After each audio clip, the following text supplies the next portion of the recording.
गांव बिलासपुर में हर साल होली बड़े धूमधाम से मनाई जाती थी। लेकिन इस बार की होली अजीब थी। रंग फीके लग रहे थे, ढोल की आवाज कमजोर थी, और सबसे ज्यादा डराने वाली बात, गांव के कुएं से लगातार किसी के रोने की आवाज आ रही थी। पहले तो लोगों ने इसे मजाक समझा, लेकिन जैसे जैसे रात होती गई, आवाज तेज होने लगी। मुझे रंग नहीं चाहिए, मुझे इंसाफ चाहिए। ये चीख किसी लड़की की थी। सुबह जब गांव के कुछ लड़के पानी लेने कुएं पर पहुंचे, तो उन्होंने देखा कि कुएं का पानी लाल हो चुका था, जैसे खून से भरा हो। डर के मारे किसी ने भी पानी लेने की हिम्मत नहीं की। तभी पारो काकी, गांव की सबसे बुजुर्ग महिला, कांपती आवाज में बोली, वो वापस आ गई। लोगों ने सवाल किया, कौन वापस आ गई? पारो काकी की आंखें डर से फटी हुई थीं। उन्होंने धीरे से कहा, राधिका। राधिका कौन थी? राधिका पिछले साल की होली पर रहस्यमयी तरीके से गायब हो गई थी। वो गांव की सबसे खूबसूरत लड़की थी, जिसकी हंसी पूरे गांव को रोशन कर देती थी। लेकिन पिछली होली की रात वो अचानक लापता हो गई। किसी को उसकी कोई खबर नहीं मिली।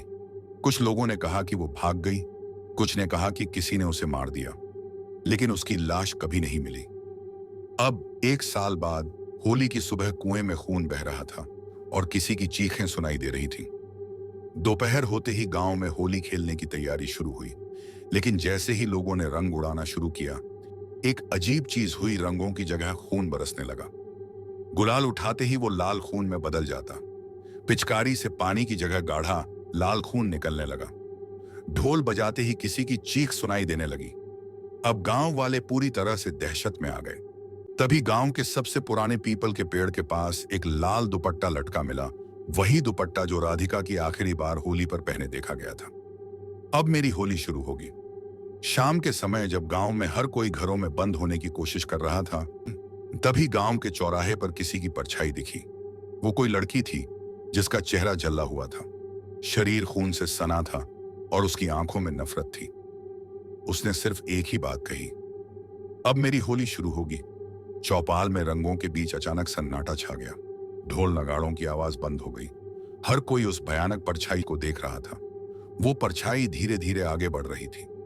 रंगों की खुशबू अचानक सड़ते हुए खून की बदबू में बदल गई। राधिका, किसी ने कांपती आवाज में कहा।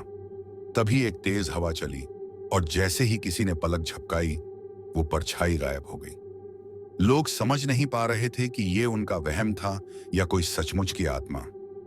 लेकिन तभी गांव के एक लड़के रमेश ने ठहाका लगाया, अरे ये सब बकवास है, कोई भूत वूत नहीं होता। वो हंसते हुए आगे बढ़ा और खून से भीगे दुपट्टे को उठाने लगा। रमेश, मत छूना, किसी ने डर से चिल्लाया। लेकिन तब तक रमेश दुपट्टे को छू चुका था। जैसे ही उसने उसे हाथ लगाया, उसकी आंखें सफेद हो गईं, उसकी नसें नीली पड़ने लगी। वो दर्द से तड़पने लगा। बचाओ! उसकी आवाज कांप रही थी। फिर अचानक उसकी खोपड़ी फट गई और खून का फव्वारा उबलते रंगों की तरह बाहर आया। लोगों ने चीखते हुए पीछे हटना शुरू कर दिया। गांव का माहौल एकदम बदल गया। जो होली के रंग थे, वो अब खून के छींटों में बदल चुके थे। सरपंच ने तुरंत ऐलान किया, होली का जश्न तुरंत बंद करो। कोई भी अपने घर से बाहर नहीं निकलेगा। लोग अपने अपने घरों की ओर भागे। लेकिन राधिका की आत्मा अब जाग चुकी थी। रात हो गई। पूरा गांव अपने घरों में दुबक कर बैठ गया था। लेकिन डर की असली शुरुआत अब होनी थी। गांव के एक घर में सुमित्रा नाम की औरत अपने बेटे मोहित के साथ सो रही थी। रात के 3 बजे अचानक उसकी आंख खुली। उसने देखा मोमबत्ती की लौ अपने आप हिल रही थी, जैसे कोई उस पर फूंक मार रहा हो। तभी उसके कानों में किसी लड़की की धीमी फुसफुसाहट सुनाई दी, मुझे इंसाफ चाहिए। सुमित्रा का कलेजा कांप उठा। उसने धीरे धीरे मुड़कर देखा। मोहित के बिस्तर के पास एक लड़की बैठी थी, जिसका चेहरा पूरी तरह जला हुआ था। तूने मेरी होली छीनी थी, राधिका की आत्मा ने धीरे से सुमित्रा के कान में कहा। तूने मेरी होली छीनी थी। सुमित्रा कांप उठी। नहीं, मैंने कुछ नहीं किया, उसने रोते हुए कहा।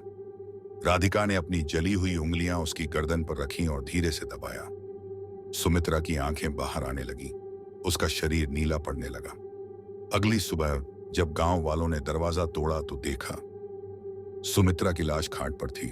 उसकी गर्दन पर 5 जले हुए उंगलियों के निशान थे और उसके बेटे मोहित का चेहरा रंगों से नहीं बल्कि खून से सना हुआ था।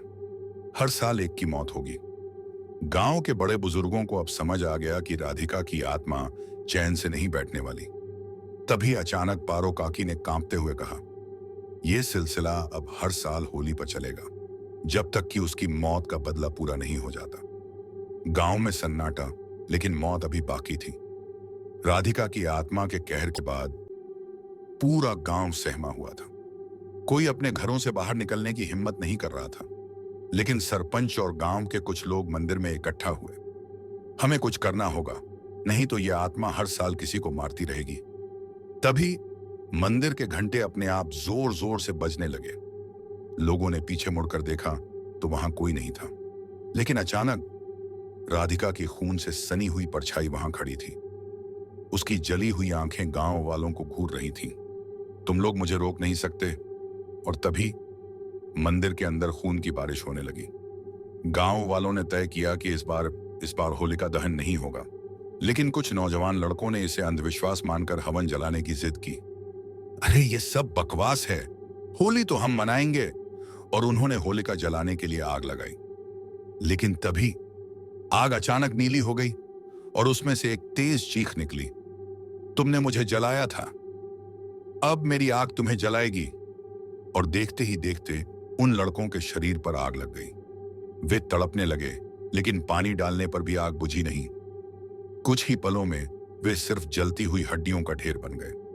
अब कोई भी सुरक्षित नहीं था। गांव में अब डर अपने चरम पर था। लोग समझ नहीं पा रहे थे कि राधिका आखिर बदला क्यों ले रही थी। तभी गांव के सबसे बुजुर्ग व्यक्ति ठाकुर दीनानाथ ने एक गहरा राज खोला। राधिका की मौत एक हादसा नहीं थी, उसे जिंदा जलाया गया था। गांव के चौपाल में हर कोई ठाकुर दीनानाथ को घेर कर खड़ा हो गया। बाबा सच बताओ, क्या हुआ था राधिका के साथ? दीनानाथ कांपते हुए बोले, यह कहानी आज से 10 साल पहले की है। गांव के बड़े जमींदार रमाकांत ठाकुर का एक बेटा था अजय। अजय बिगड़ैल था। राधिका गांव की सबसे सुंदर लड़की थी। अजय ने कई बार राधिका को पाने की कोशिश की, लेकिन वो हर बार उसे ठुकरा देती थी। और फिर होली की रात अजय ने अपनी दरिंदगी दिखा दी। उसने राधिका को जबरदस्ती पकड़कर हवेली में खींच लिया और उसके साथ बहुत बुरा किया। राधिका रोती रही, चीखती रही, लेकिन गांव वालों ने कोई मदद नहीं की। फिर अजय और उसके दोस्तों ने राधिका को जिंदा जला दिया और उसकी लाश गांव के कुएं में फेंक दी। तभी से यह कुआं श्रापित हो गया, दीनानाथ ने कांपते हुए कहा। और अब राधिका की आत्मा बदला ले रही है। गांव वाले समझ चुके थे कि अजय और उसके परिवार पर मौत का साया मंडरा रहा था। अजय अब गांव छोड़कर शहर में रहता था, लेकिन उसके पिता रमाकांत ठाकुर अभी भी हवेली में थे। और फिर रात के 12 बजे हवेली में कुछ अजीब घटा। रमाकांत ठाकुर अपने कमरे में बैठे थे, तभी दरवाजे पर जोर जोर से दस्तक हुई। कौन है? उन्होंने घबराकर पूछा। कोई जवाब नहीं आया। फिर से उन्होंने डरते डरते दरवाजा खोला और जो उन्होंने देखा, उनके होश उड़ गए। राधिका वहीं खड़ी थी। उसके चेहरे की जली हुई चमड़ी लटक रही थी। उसकी आंखों से खून टपक रहा था। अब तेरा हिसाब बाकी है रमाकांत। और फिर हवेली से रमाकांत की इतनी तेज चीख आई कि पूरा गांव कांप उठा। जब लोग पहुंचे तो उन्होंने देखा रमाकांत ठाकुर का कटा हुआ सिर दरवाजे के सामने पड़ा था और उसकी लाश होलिका की जलती हुई राख में पड़ी थी। अब गांव में सिर्फ एक ही बात गूंज रही थी, राधिका की होली अभी खत्म नहीं हुई। अजय ने जब अपने पिता की मौत की खबर सुनी तो वो डर से कांप उठा। नहीं, ये सब बकवास है, आत्माएं वात्माएं कुछ नहीं होती। लेकिन सच ये था कि वो खुद भी अंदर से डर चुका था।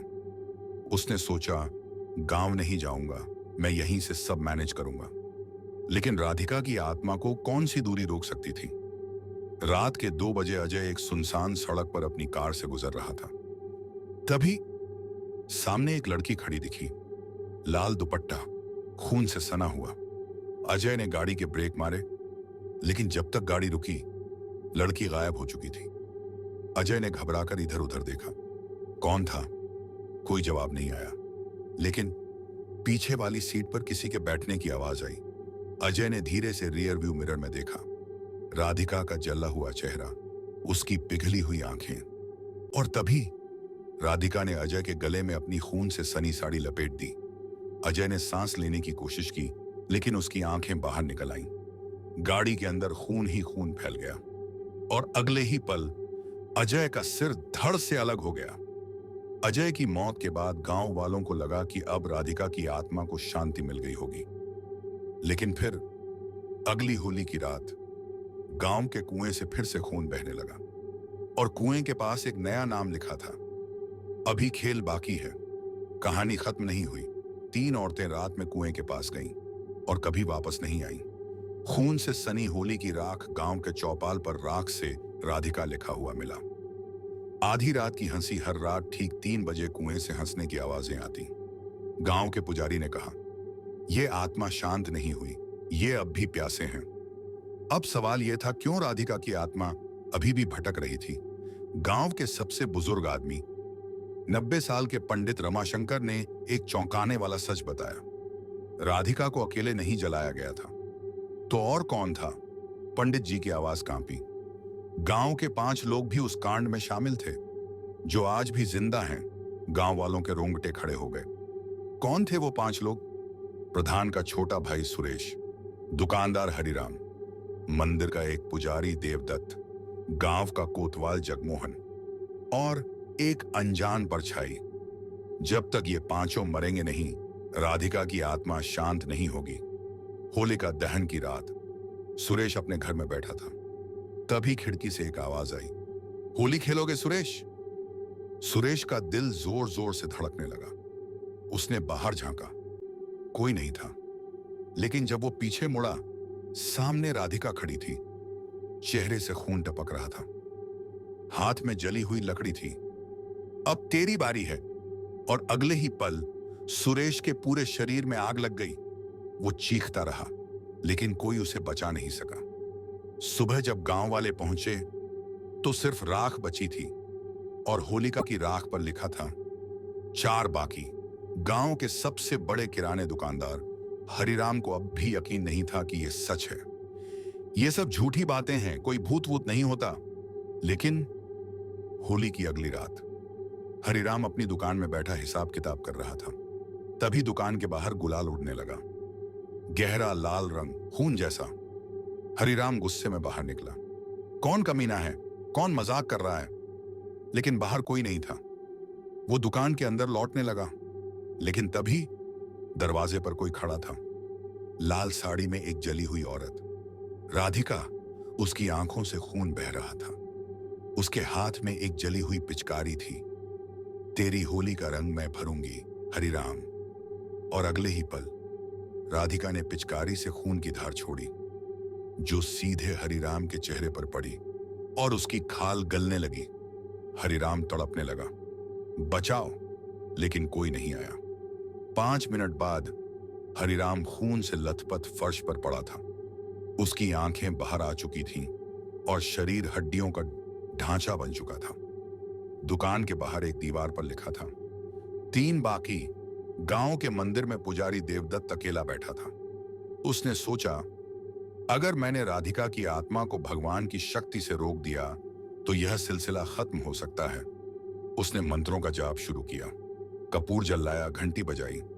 लेकिन तभी मंदिर के चारों ओर अजीब सी लाल धुंध फैलने लगी। घंटी अपने आप बजने लगी और मूर्ति की आंखों से खून बहने लगा। देवदत्त कांपने लगा, राधिका, मुझ पर दया कर। लेकिन तभी मंदिर की मिट्टी से एक हाथ निकला, राख से भरा, जला हुआ। राधिका का हाथ, और वो हाथ धीरे धीरे उसकी टांगों को पकड़कर खींचने लगा। देवदत्त चीखता रहा, लेकिन कोई उसे बचाने नहीं आया। आधी रात तक मंदिर में उसकी चीखें गूंजती रहीं। सुबह जब गांव वाले पहुंचे तो देखा देवदत्त की हड्डियां बिखरी पड़ी थीं और मंदिर की दीवार पर खून से लिखा था 2 बाकी। गांव के थाने में अब सिर्फ एक कांस्टेबल और कोतवाल जगमोहन ही बचे थे। जगमोहन ने गुस्से में कहा, यह सब बकवास है, कोई भूत वूत नहीं होता। मैं इस राधिका की आत्मा को खुद खत्म कर दूंगा। उसने अपनी बंदूक निकाली और सीधे उस कुएं पर चला गया। जहां से यह सब शुरू हुआ था। गांव वाले डर के मारे दूर खड़े रहे। जगमोहन ने कुएं में झांका। सिर्फ काली गहराई और पानी पर तैरता लाल रंग। अगर तू इतनी ताकतवर है तो मेरे सामने आ राधिका। तभी पूरे कुएं में हलचल होने लगी। चारों तरफ लाल धुआं उठने लगा और अचानक कुएं से एक जली हुई लड़की उभरी, राधिका। लेकिन इस बार वो अकेली नहीं थी। उसके साथ सुरेश, हरिराम और देवदत्त की आत्माएं भी थीं, खून से सनी हुई, अधजली। जगमोहन, तूने हमें मारा था, अब तेरी बारी है। जगमोहन कांपने लगा। उसने बंदूक उठाई और राधिका पर गोली चला दी। लेकिन गोली सीधे गांव के अकेले कांस्टेबल को लग गई और वो वहीं ढेर हो गया। तू मुझे नहीं मार सकती, राधिका मुस्कुराई। तेरी होली अब शुरू हुई है, जगमोहन। तभी चारों आत्माओं ने उसे पकड़ लिया और सीधे कुएं में खींचने लगे। नहीं नहीं, कुएं में काले पानी की एक लहर उठी और फिर सब शांत। गांव वालों ने देखा, कोतवाल जगमोहन कुएं में समा चुका था और कुएं की दीवार पर लिखा था, एक बाकी। गांव का सबसे बड़ा राज। गांव वालों के रोंगटे खड़े थे। एक बाकी, लेकिन कौन? गांव में अब कोई नहीं बचा था जिसने राधिका पर जुल्म किया हो। तभी गांव के सबसे बुजुर्ग आदमी पंडित रमाशंकर ने कांपती आवाज में कहा, मैं जानता हूं वो आखिरी इंसान कौन है। सबने उसकी ओर देखा। राधिका का सबसे बड़ा दुश्मन, वो जिसने उसे जलाया नहीं बल्कि जलाने का आदेश दिया था। सब चौंक गए। वो इंसान मैं हूं। पूरे गांव में सन्नाटा छा गया। पंडित रमाशंकर गांव के सबसे सम्मानित व्यक्ति थे, लेकिन सालों पहले उन्होंने ही पंचायत में राधिका को चुड़ैल घोषित किया था। मैंने कहा था इसे जला दो, नहीं तो ये हमारे पूरे गांव को खत्म कर देगी। लेकिन सच तो यह था कि हमने ही उसे मारा। अब तक चुप खड़ी भीड़ गुस्से से कांपने लगी। तो तू ही असली गुनहगार था। तूने हमें झूठ बोलकर गुनहगार बना दिया। लेकिन इससे पहले कि कोई कुछ करता, राधिका फिर से प्रकट हुई। रमाशंकर, अब तेरा समय पूरा हुआ। रमाशंकर भागने लगा, लेकिन गांव के बीचों बीच उसकी साड़ी से लिपटी जली हुई लाशें खड़ी थीं। सुरेश, हरिराम, देवदत्त, जगमोहन, सबकी आत्माएं, और सब पंडित को घसीटते हुए कुएं की ओर ले जाने लगे। बचाओ, कोई मुझे बचाओ। लेकिन इस बार गांव वालों ने कोई मदद नहीं की। पंडित कुएं में समा गया और कुएं की दीवार पर लिखा था, खेल खत्म। उस दिन के बाद गांव का पानी फिर से साफ हो गया। लाल गुलाल की जगह अब असली रंग उड़ने लगे। लेकिन कुएं के पास कोई जाने की हिम्मत नहीं करता था, क्योंकि हर होली की रात कुएं से एक आवाज आती थी, होली मुबारक हो, मैं वापस आऊंगी। तो दोस्तों, आपको आज की यह कहानी कैसी लगी? अपनी राय हमें कमेंट में जरूर बताएं। अगर आपको यह कहानी पसंद आई हो तो वीडियो को लाइक और शेयर करना बिल्कुल ना भूलें। और ऐसी ही और भी खौफनाक और रहस्यमयी कहानियों के लिए हमारे चैनल को सब्सक्राइब कर लें। हम फिर मिलेंगे एक नई डरावनी और रोमांचक कहानी के साथ। तब तक अपने दिल को थामे रहिए, क्योंकि डर अभी बाकी है मेरे दोस्त।